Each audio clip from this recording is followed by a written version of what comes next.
Hello everyone. आज हम लोग बात करने वाले हैं अगेन पेडागोजी की, शिक्षा शास्त्र की।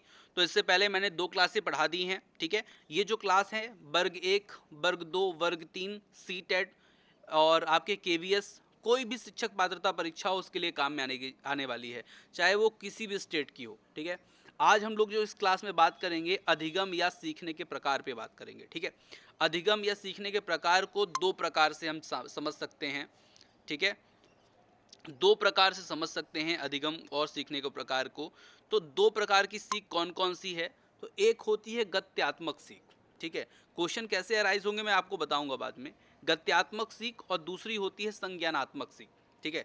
ध्यान रखिएगा, पहली होती है गत्यात्मक सीख, दूसरी होती है संज्ञात्मक सीख।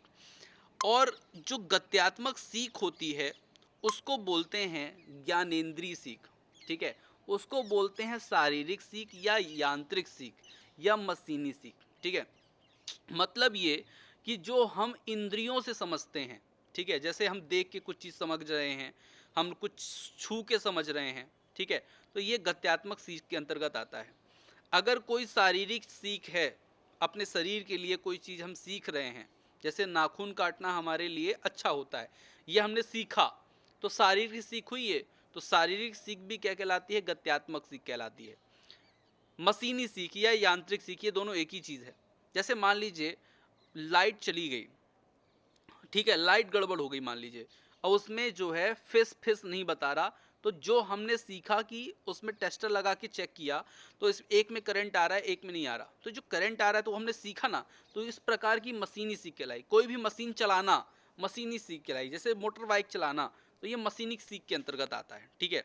तो गत्यात्मक सीख अगर कभी भी बात हो तो आपको 3-4 चीज़ें याद आनी चाहिए। कौन कौन सी? ज्ञानेंद्रीय सीख, शारीरिक सीख, यांत्रिक सीख और मशीनी सीख।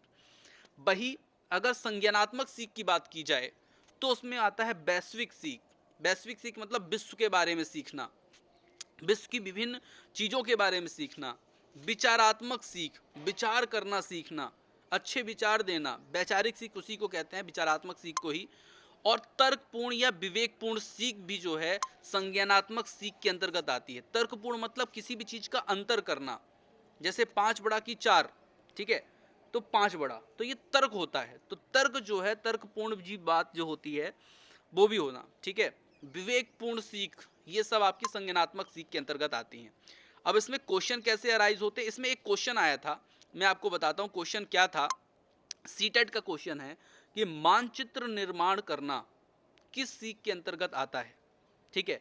गत्यात्मक सीख या संज्ञानात्मक सीख, या दोनों में, या दोनों में नहीं। ये ऑप्शन था 4। तो ध्यान रखिएगा, मानचित्र निर्माण जो होता है संज्ञानात्मक सीख कहलाती है। ये आया हुआ क्वेश्चन है, इसलिए मैंने अलग से दिया है आप लोगों को, ठीक है। अब क्वेश्चन इसमें आता क्या है मैं आपको बताता हूं। निम्न में से गत्यात्मक सीख कौन सी है? ठीक है, क्वेश्चन आया निम्न में से गत्यात्मक सीख कौन सी है। उसमें 4 ऑप्शन दिए, वैश्विक सीख, विचारात्मक सीख, तर्कपूर्ण सीख और शारीरिक सीख। तो निम्न में से गत्यात्मक सीख कौन सी है? ये हुई शारीरिक सीख, ठीक है। ऐसे क्वेश्चन आते हैं। फिर एक मैंने आपसे और क्वेश्चन पूछा कि निम्न में से संज्ञानात्मक सीख कौन सी नहीं है, ठीक है।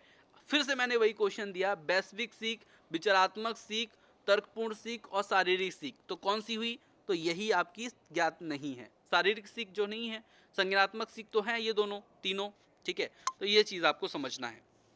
इस तरह से क्वेश्चन आते हैं एग्जाम में, ठीक है। मानचित्र निर्माण करना संज्ञानात्मक सीख के अंतर्गत आता है।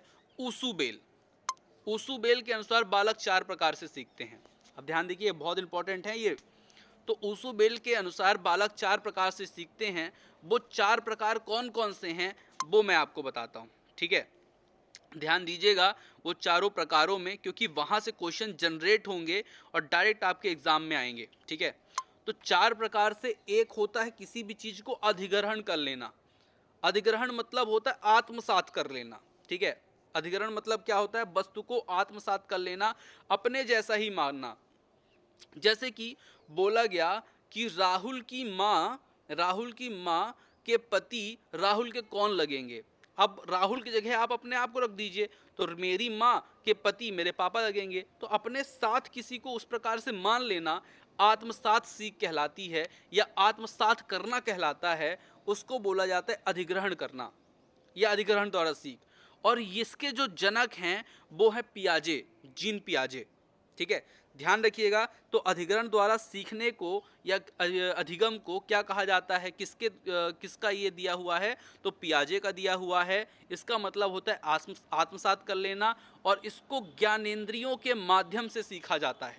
ध्यान दीजिएगा, मतलब ज्ञानेंद्रिय मतलब हमारे जो 5 इंद्रियां होती हैं उनके द्वारा जो सीखा जाता है, अधिग्रहण द्वारा सीखा जाता है। ठीक है, रट कर, रट कर सीखना क्या होता है, तो रट कर इसमें होता है स्मृति पर आधारित। जैसे ये ज्ञानेंद्रियों के माध्यम से होता है ना, ये स्मृति पर आधारित।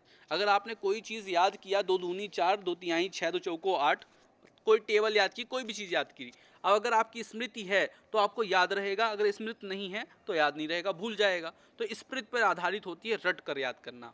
इसके जो जनक हैं वो कौन है, हर्डवर स्पेंसर हैं। ठीक है, इसके जीन पियाजे थे, इसके हर्डवर स्पेंसर हैं। इसका उपागम का तरीका भी कहते हैं। उपागम मतलब वही होता है रट करके याद करना। ठीक है, चलिए आगे चलें। तो थर्ड नंबर पॉइंट क्या है, अन्वेषण द्वारा। अन्वेषण मतलब क्या होता है, अन्वेषण मतलब होता है खोज करके। ठीक है, खोज करके मतलब खोजी विधि द्वारा। और इसके जो जनक हैं वो हैं आर्मस्ट्रॉन्ग। ठीक है, याद कर लीजिएगा, लिख लीजिएगा, पूछा जाएगा अन्वेष सीखने की जो अन्वेषण विधि है उसके जनक कौन है, तो आर्मस्ट्रॉन्ग हैं। ठीक है, अन्वेषण मतलब कोई चीज़ खोज कर, जैसे कि मान लीजिए बल्ब जलता है, अब ये किसने खोजा, इसलिए खोजा आपके एडिशन ने। तो एडिशन ने जिसको खोजा ना, तो वो जो विधि है खोज करके सीखना, वो किसकी विधि है, आर्मस्ट्रॉन्ग की। ठीक है, उसके जनक कौन है, आर्मस्ट्रॉन्ग है। ठीक है, तो ये आपको ध्यान रखना है। इस पे क्वेश्चन कैसे आएंगे वो मैं आगे बताता हूँ। फिर है लास्ट हमारा अर्थपूर्ण विधि से। अर्थपूर्ण मतलब कोई चीज़ हमने पढ़ा, फिर उसका हमने अर्थ निकाला, फिर हमने सीखा। तो इसके जो जनक हैं वो है मॉरिसस। ठीक है, मॉरिसस। अवबोध, अवबोध करके मतलब अवबोध कर लेना, अंडरस्टैंड कर लेना कोई चीज़ को। जैसे मैंने एक लिखा कि राम, श्री राम मैरिड, ठीक है, मैरिड डैश सीता। ठीक है, तो आप लोग लगाएंगे विद सीता, लेकिन विद सीता नहीं होगा, यहाँ पे होगा क्या, टू। तो पहले मान लीजिए हमने इस सेंटेंस को पढ़ा, फिर इसको हिंदी में कन्वर्ट किया, फिर हमने इसको समझा। तो समझ करके जो हमने इसको किया, जैसे राम का विवाह सीता जी के साथ हुआ कि सीता जी से हुआ, तो सीता जी से हुआ। ठीक है, तो ये क्वेश्चन जो है ये समझ करके, हिंदी अर्थ निकाल करके, अर्थ करके जो हम सीखते हैं उसको अर्थपूर्ण विधि कहते हैं। ठीक है, अंडरस्टैंडिंग उसी को कहते हैं, समझ कर पढ़ना। तो इसके जो खोज करने वाले व्यक्ति हैं वो कौन है, मॉरिसस। ठीक है, अब इसमें क्वेश्चन कैसे आते हैं तो आपको मैं बता देता हूं। सबसे पहले क्वेश्चन ऐसा आ गया कि ज्ञानेंद्रियों के माध्यम से अधिगम करना। ठीक है, तो कौन से सीखने के प्रकार के अंतर्गत आता है, अधिग्रहण, रटकर, अन्वेषण या अर्थपूर्ण। तो क्या आएगा, अधिग्रहण आपका आंसर आएगा। ठीक है, समझे क्वेश्चन। ऐसा, पियाजे ने निम्न में से अधिगम की किस विधि को खोजा, अधिग्रहण को, रटकर, अन्वेषण को या अर्थपूर्ण तरीकों को। तो किसको पियाजे ने खोजा, अधिग्रहण को। ठीक है, इस प्रकार से आपको समझना चाहिए। वस्तु को आत्मसात करना किस विधि के अंतर्गत आता है, तो अधिग्रहण के द्वारा सीखने के अंतर्गत आता है। ठीक है, इस तरह से क्वेश्चन आएगा। ठीक है, क्वेश्चन आएगा हर्डवर स्पेंसर ने किस विधि को खोजा, तो रट करके, रटंत खोज, रट करके पढ़ने को, सीखने को उन्होंने खोजा। इस प्रकार से क्वेश्चन आएगा। ठीक है, तो मेरी बात आप लोग समझ रहे होंगे, उम्मीद है। ये तीसरी क्लास है, आप लोग को अच्छा लगा होगा। ये सब चीज़ें ना आपको रेवा इंस्टीट्यूट के ऐप में मिलेंगी। कहाँ मिलेंगी, रेवा इंस्टीट्यूट के ऐप में। रेवा इंस्टीट्यूट ऐप डाउनलोड कीजिए आप लोग। फिर कहाँ जाइए, वहाँ पे आपको एक कोर्स मिलेगा इंग्लिश पीजीटी का। इंग्लिश पीजीटी से अगर आप तैयारी कर रहे हैं तो इंग्लिश पीजीटी कोर्स आप ज्वाइन कर लीजिए। या फिर आप लोग को फ्री ऑफ कॉस्ट पढ़ना है तो वहाँ पे इंग्लिश ग्रामर के वीडियो डले हुए हैं, इंग्लिश ग्रामर के आप वीडियो वहाँ पे देखिए। ठीक है, वीडियो क्लास, वहाँ से आपको पूरी इंग्लिश ग्रामर की तैयारी हो जाएगी। ठीक है, वहाँ पे आप मैथमेटिक्स की तैयारी कर सकते हैं। ठीक है, अभी एक कोर्स लॉन्च होने वाला है शिवरात्रि के दिन। वो कोर्स क्या है, वो कोर्स ये है कि आपका जो 30 नंबर का पेपर आता है उसकी तैयारी आपको, उसमें जो पैडागॉजी आती है, पेडागोजी के पूरे नोट्स मिलेंगे, आपको वहाँ पे पेडागोजी के MCQs मिलेंगे, ठीक है। तो सब चीज़ें वहाँ पे मिलेंगी। रेवा इंस्टीट्यूट ऐप डाउनलोड कीजिए, मुझसे कॉल करके बात करिए कि क्या करना है। तो इस नंबर पे आप मुझसे कॉल करके बात कर लीजिए, मैं आपको पूरा रिस्पॉन्स दूंगा, पूरा आपकी हेल्प करूंगा, ठीक है। तो रेवा इंस्टीट्यूट ऐप डाउनलोड कीजिए, ग्रुप में ऐड होना हो इसी नंबर पे मुझे मैसेज कीजिए, अपना नाम लिखिए, अपना प्लेस लिखिए, कहाँ से हैं आप और किस चीज़ की तैयारी कर रहे हैं। जैसे आप इंग्लिश PGT की तैयारी कर रहे हैं तो इंग्लिश PGT लिखिए, मैं आपको ग्रुप में ऐड करूंगा। मिलते हैं नेक्स्ट क्लास में। Thank you for watching.